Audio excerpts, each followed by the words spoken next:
unbelievably, the 21st of February 2025. And yesterday, on Thursday, there was a really disgusting ceremony held by the Hamas and their ilk and the Palestinian Islamic Jihad and other associated terror groups.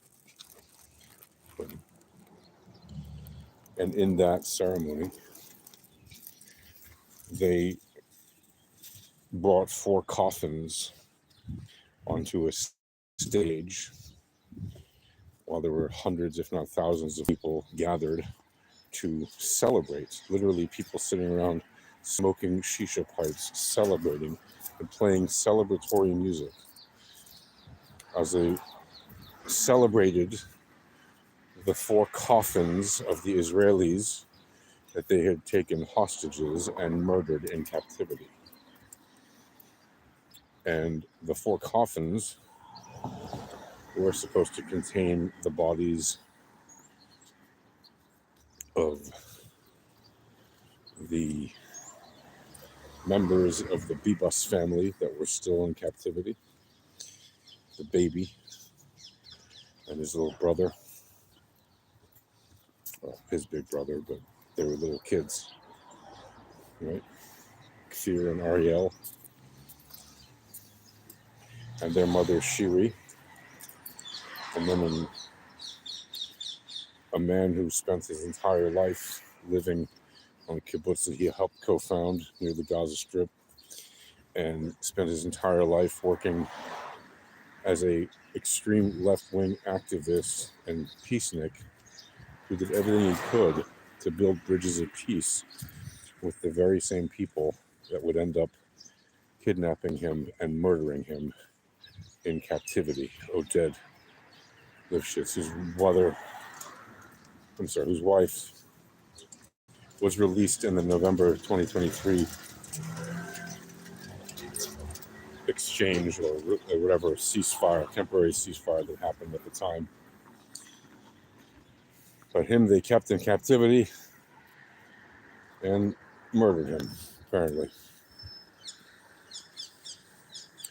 And they identified his body yesterday in Israel with forensics.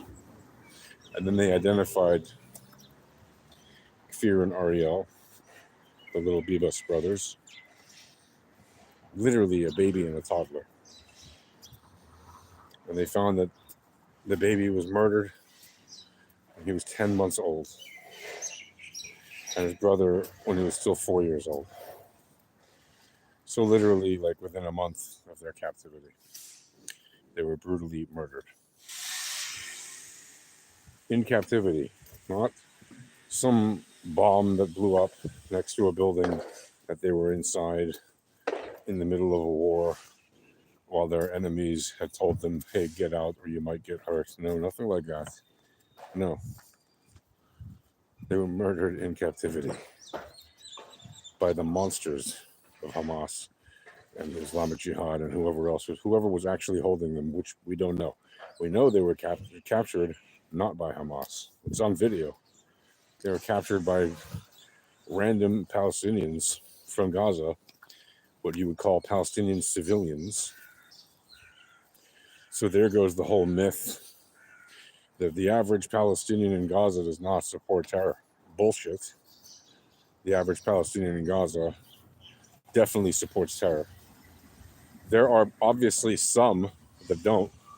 We know there are some that don't. We know there are some that are very brave and even speak out sometimes against Hamas and their ilk. Unfortunately, when they do that, it's usually the last time we ever hear of them, because usually then they're found by Hamas and either beaten and recant and do whatever they have to do to get in line, but most likely they just end up getting killed, which is what happens, we know. And we know there are some, brave as they are, over the years that have served Israel, that have worked with Israel in the intelligence community to give us information about what's happening in Gaza. They're extremely brave, extremely courageous. And unfortunately, sometimes they end up dead too, because they're obviously considered spies by their own people. Even though, ironically, and yes, sometimes they are people that are turned, right? They're like terrorists who Israel turns and says, listen, you can either die now because we know who you are, or you can work for us and be an agent for Israel and we'll pay you. And they do. And so those are not necessarily the most ethical people. Nevertheless, they turn and they do good work. Even if begrudgingly, they do things for good. And there aren't enough people who are courageous enough to be speaking up against Hamas and the Palestinian Islamic Jihad in Gaza. Sadly, there just are not enough. You know, it's been pointed out many times that even in Nazi Germany, there were Germans who spoke out against the Nazis. There were Germans who resisted the Nazis. There were Germans who fought against the Nazis. There were Germans who hid Jews and protected people that the Nazis were hunting down. But in Gaza, how many hostages have been freed by Gazan informants telling the IDF, hey, this is where you can find them? Not a single one. How many of the people, by the way, if Gaza is suffering a genocide, as they cry, oh, we're suffering a genocide, but then they have celebratory occasions, right? Like they did yesterday. Those are not the actions of people suffering a genocide. They say, we're starving. The people in Gaza are all starving. Have you seen the videos of these events? I haven't seen a single starving Palestinian in any of these events. These people are extremely well fed. They are not starving. They get more than 3,300 kilocalories a day, which makes them the 8th highest caloric consumers of all the people groups on the planet. I'll say that again. The people in Gaza are the 8th highest calorie consumers of all the people on the planet. You want to tell me they're starving? Okay, what about the other 212 countries on Earth? That means everybody's starving? If you believe that crap from them, you are a useful idiot. They returned the babies' bodies, which our forensics examiners found to be brutally murdered. They returned the body of Oded, who was an 87-year-old man. He was a father, a grandfather, and a great-grandfather. They murdered him too. But they did not return the body of Shiri and Ariel's mother. They returned the body, the fourth body that they gave Israel. Who knows if it was returned or not? It wasn't returned as far as we know, because it was like an anonymous body, not known to have the DNA of any of the known captives. Not a single known hostage shares the DNA of that body. And yes, they have the DNA of all the missing hostages.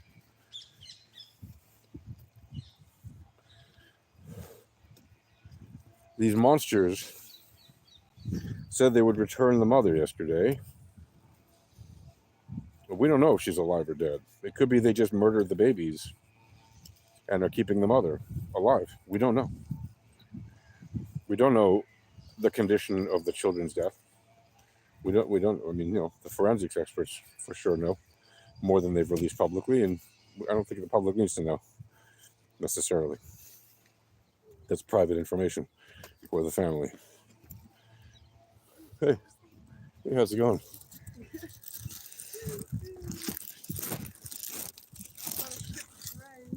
Yeah, walking through the drops. So at this point, the entire narrative, if you will, of the situation has been unmasked, right? You can see with the evidence that even when it comes to literally bodies, these monsters cannot be trusted. Their word is worth nothing.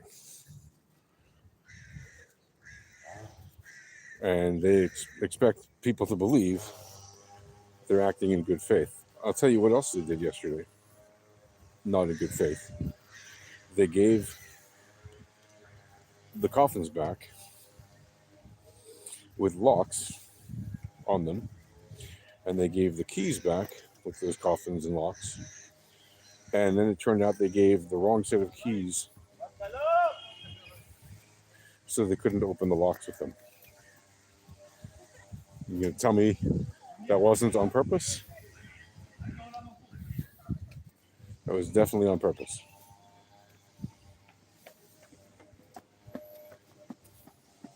Right? They gave back the corpses in coffins that had been locked, and they gave back the wrong keys so the Israelis couldn't just easily open them. No, they made it more complicated to try to, I don't know what, be even more cruel than they'd already been. Every single step that they can possibly be less than good, they will do that because they are monsters. They deserve to be obliterated. And when the Prime Minister of Israel said that Israel will not stop until these monsters are obliterated, well, that was frankly a good thing. Now, I'm all for peace and love, and Israel is all for peace and love. But we can't allow people to live on this earth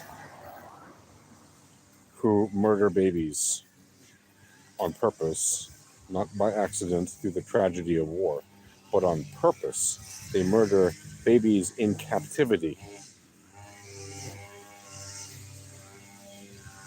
And then do horrific things like say they're returning the body of the mother of those babies, and we don't know if she's alive or dead, and then return another body instead. Those are the actions of vile monsters. Those are not the actions of decent human beings. Now, you can say, well, technically they're human beings. Yeah, technically they're human beings. They're human beings who behave like monsters. If you don't think that that's monstrous behavior, I don't really know what to tell you. Well, Jimmy, bye-bye. Hey, Jimmy. Hey, Jimmy. Jimmy. So, that is what I have to say about that. I actually have a lot more to say about that. But for now, I'll keep it there.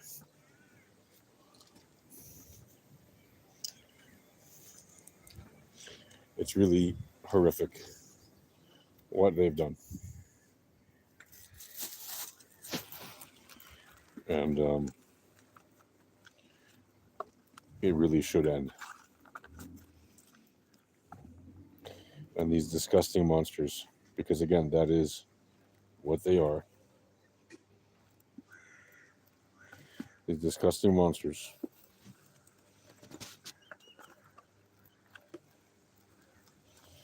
should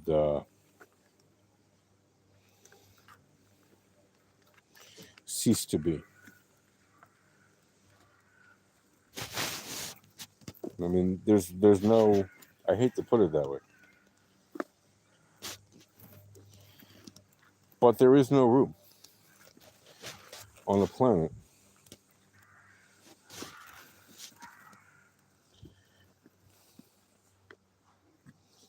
for people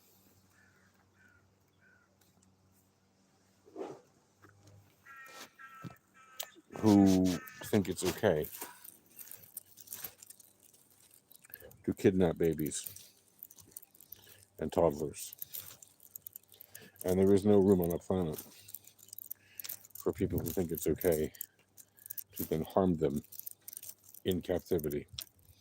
And there is no room on the planet for people who think it's okay to brutally murder babies and toddlers in captivity. And there is no room on the planet for people who think it's okay to murder an old man who spent his entire life, by the way, literally trying to make peace with the very same people that ended up kidnapping him and murdering him. And yes, they also kidnapped his wife before they released her, some months after her captivity. So they kidnapped a little old grandma, a little old great grandma actually, and her husband, who had literally spent his entire life working for the newspaper Hamishmar, the Guard, right, the Sentinel, the Guardian, which is an extreme left-wing newspaper from the kibbutz movement. It used to be, it doesn't really exist anymore, but he spent his whole life fighting for the rights of Palestinians. Well, spent his entire adult life since the 1960s. And before that, also fighting for the rights of just Arabs, not just Palestinians. Before that, Arabs, because they called themselves Arabs before they called themselves Palestinians. And he literally gave everything he had to protect their interests and defend them.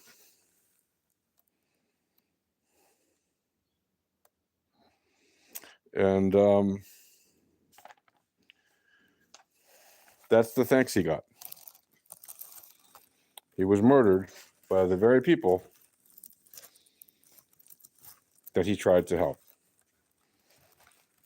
Not like, accidentally killed manslaughter thing. No.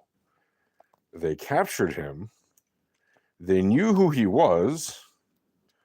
They knew that he had helped countless Palestinians, bringing them literally every single week from Gaza to Israeli hospitals. He was part of an organization called Road to Recovery. That organization helps people in Gaza get the medical help that they need, for free, by the way, at Israeli hospitals, treated by Israeli doctors, Arabs, Jews, doesn't matter, Israeli doctors. By the way, maybe you don't know this, in Israel, many of our doctors, probably half, maybe more, I don't know, a lot of doctors in the hospitals are in fact Arab. You didn't know that, did you? Or maybe you did, I don't know. Most people don't know that, because most people are ignorant of the facts. Most people have no idea that there are Israelis who are Jewish, who go literally to the border of Gaza every week, as they have for decades, and they go to the crossing points to pick up Gazans who need medical attention. And they then bring them to hospitals in Israel and to doctor visits in Israel and to whatever else they need in Israel to get them the attention that they need in Israel. Did you even know that? That the people that were murdered on October 7th include a lot of people who spent their time helping Palestinians. I'm not talking about like one or two people that got hurt or murdered happened to do that. No. The entire periphery of Gaza on October 7th was dotted and populated by villages, kibbutzim, moshavs, little towns that are extremely left-wing. These are the people most likely to want to do a deal with the Palestinians, not slightly to the left. These are extreme left-wingers. Just like you have extreme right-wingers, there are extreme left-wingers. And they would proudly tell you that they are on the extreme left, as they should, because they are. They're honest about it. They don't pretend to be one thing and are actually another. Just like the Hamas pretended to bring Shiri's body back to Israel, but they didn't. How do we know? Well, our forensics experts, who are basically the best in the world, unfortunately, because of all the bloody wars we've had, our forensics experts happen to be, and because of all the terror killings, where we've had to identify body parts, not just bodies, but body parts, Israel's forensics experts are literally considered among the best in the world, if not the best in the world.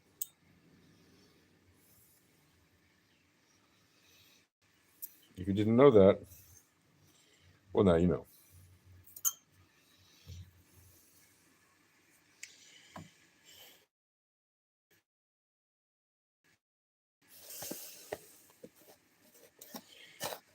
So unfortunately, our forensics experts have determined Shiri Bibas was not among the bodies returned. Which basically means the Palestinians have done exactly what we said, what I said, and what many people have said they would do. They violated the ceasefire. They violated the exchange agreement. And now Israel has a choice to make. If to continue this charade and see how many of the actual remaining hostages, dead or alive, that we can get back. And they better not harm anybody who's still alive. Although, you know, they're all being harmed every day. Just by being there. Even if not physically harming them, although obviously many have been. Many have been murdered. You gotta remember, the Bibas babies, again, they were captured by civilians. That means they were probably held by civilians in civilian homes and murdered by civilians in civilian homes. Babies. A 10-month-old and a 4-year-old. Murdered. For the crime of being alive.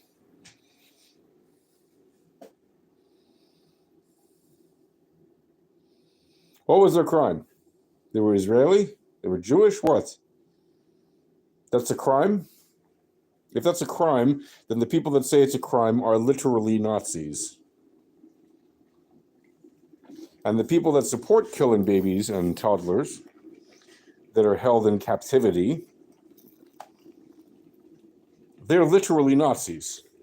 Because that's what Nazis used to do. If you don't know that, I highly recommend you learn a thing.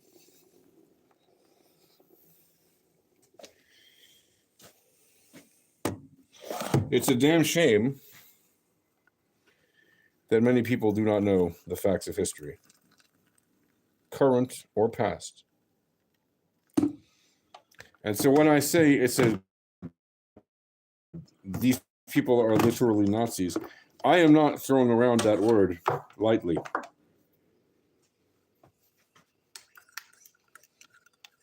They are literally Nazis, by the way, in every sense of the word. They are, on the one hand, nationalist socialists. They say they want to have a nation, and they are nationalists in their political leanings, and they are socialists in their political leanings to a certain degree in an Arabized way. What does that mean? Right? In Arab culture, nationalist socialism,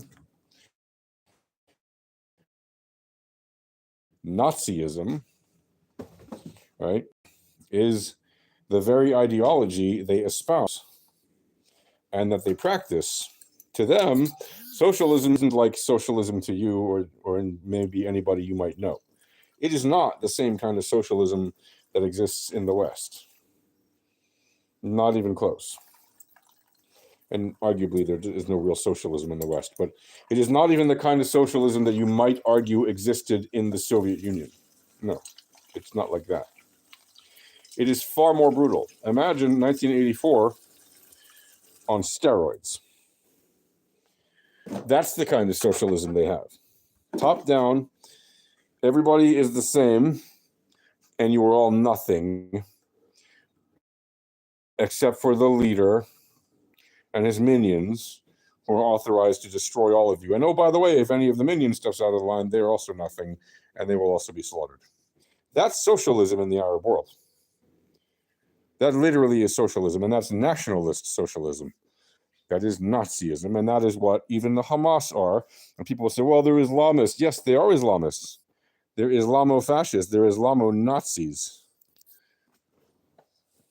They are Islamic fundamentalist Nazis. Don't get it twisted. Think, oh, they're not really Nazis. They're just extremist Islamists. Yeah, no, they're extremist Nazis who happen to be Islamist. They're Nazis. And if you don't understand that, like I said, learn a thing. And when Israelis tell you we are dealing with the new Nazis, that we're not kidding. When we say we are the guardians at the gate, we mean it. Israel is literally protecting the free world. By the way, so is Ukraine, from an entirely different kind of monster, and that monster is Vladimir Putin. The difference between Hamas and Vladimir Putin is when he ends, what he's doing will not be continued. Because whoever follows him will not be him. The problem with Hamas is unless they are all ended, they need to be deprogrammed. That is highly unlikely, and it's why the IDF has little choice but to end them. Because they refuse to live in peace. And as long as you're going to keep attacking Israel,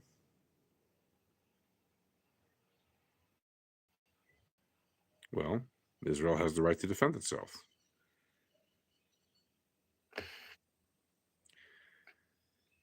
Peace.